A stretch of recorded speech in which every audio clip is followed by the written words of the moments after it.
잠언 3장 11절 12절 말씀 봅니다. 내 아들아, 여호와의 징계를 경히 여기지 말라. 그 꾸지람을 싫어하지 말라. 대저 여호와께서 그 사랑하시는 자를 징계하시기를 마치 아비가 그 기뻐하는 아들을 징계함 같이 하시느니라.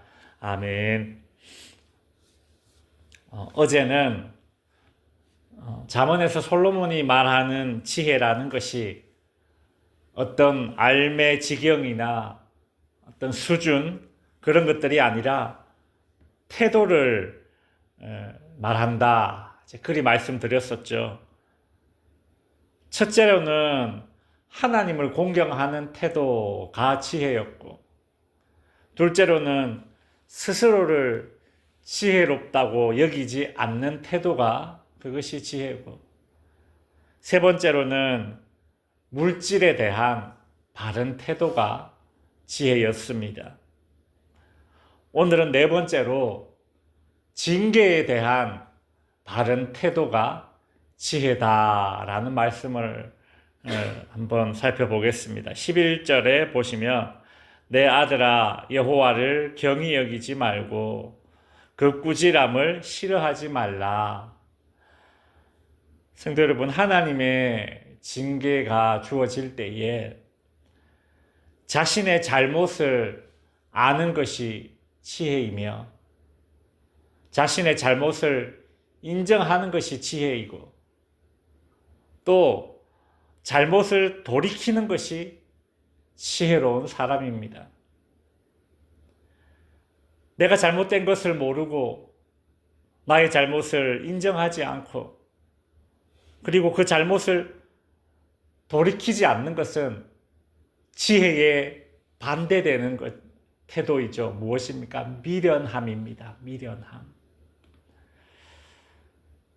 구약의 이렇게 역사서나 이렇게 선지서를 보면 죄를 짓는 그 순간 당장의 징계가 주어지는 것이 아니었다라는 것을 우리는 알게 됩니다.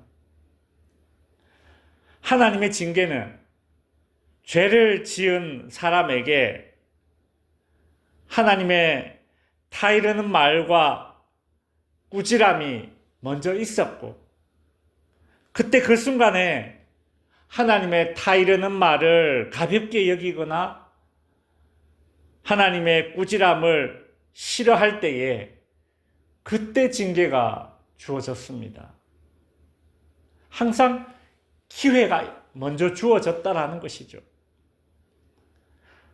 하나님의 징계는 하나님의 타이르는 말을 가볍게 여기는 태도와 하나님의 꾸지람을 언짢게 생각하는 태도를 보일 때에 그때 하나님께서는 항상 회초리를 드셨어요. 그 전에 항상 기회가 주어졌었습니다. 그러니 하나님의 징계를 대하는 바른 태도, 그것이 곧 지혜입니다. 잘못을 알고 잘못을 인정하고 잘못을 돌이키는 태도, 이것이 솔로몬이 말하는 지혜인 것이죠. 솔로몬은 하나님의 징계와 꾸지람을 가볍게 여기거나 언짢아하지 말아야 할 이유를 이렇게 직접적으로 밝힙니다. 12절에 보시면 대저 여호와께서 그 사랑하시는 자를 징계하시기를 마치 아비가 그 기뻐하는 아들을 징계함 같이 하시느니라. 징계는요, 사랑하는 자에게 하시는 것입니다. 하나님은 사랑하지 않는 자에게는 징계를 하지 않으시고 그냥 내어버려 두십니다. 하나님의 내버려 두심이야말로 인간에게는 가장 큰 저주라고 할 수 있습니다. 여러분, 이 세상은 참 우리가 이해할 수 없는 그런 불가사의하다라는, 도저히 이해할 수 없다, 이런 일들이 가득합니다. 그리고 이 세상은 인간이 고칠 수 없는 그런 부조리한 것들도 또 가득해요. 왜 이러나 싶은 것들이 많지 않습니까? 세상 살다 보면. 근데 하나님이 사랑하시는 자에게 하시는 그 징계와 꾸지람은 우리의 삶의 역경과 고생으로 다가올 때가 있습니다.